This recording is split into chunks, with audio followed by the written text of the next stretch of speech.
அஸ்ஸலாமு அலைக்கும் my friends. சாயங்காலமே எங்கள் வீட்டுக்கார் நைட்டுக்கு பிரியாணி செஞ்சிரு சொல்லிட்டாங்க. மத்தியானம் செஞ்சு சாப்பாடு இருந்துச்சா அப்படி தண்ணி ஊற்றி வச்சுட்டேன்.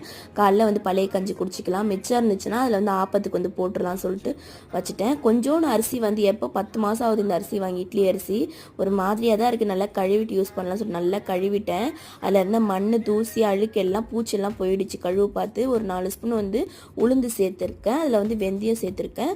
1 கப் சாப்பாட்டு அரிசி சேர்த்துருக்கேன். பச்சை அரிசியில் நான் சாப்பாட்டு அரிசி சேர்த்து நல்லா தண்ணி ஊற்றி ஊற வச்சுட்டேன். காலைல அரைச்சிடலாம் சொல்லிட்டு ஊற வச்சுட்டேன். பச்சை மிளகா மட்டும் தான் இருந்துச்சு, தக்காளி இல்லை, வெங்காயம் ஒரு 2 இருந்துச்சு.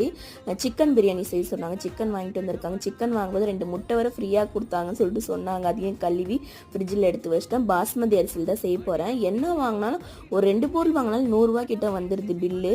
அதை எடுத்து போட்டுட்டு எல்லாத்தையும் க்ளீன் பண்ணிட்டு தக்காளிலாம் அப்படியே கொட்டி வச்சுட்டு எல்லாமே காஞ்சி போய் கிடந்துச்சு. எல்லாத்தையும் எடுத்து போட்டுட்டு பிரியாணி செய்கிற வீடியோ நெக்ஸ்ட் வீடியோவில் போடுறேன். இதுவே லாங் வீடியோ வந்துச்சு. கடைசியாக பாப்பாவுக்கு பால் காய்ச்சி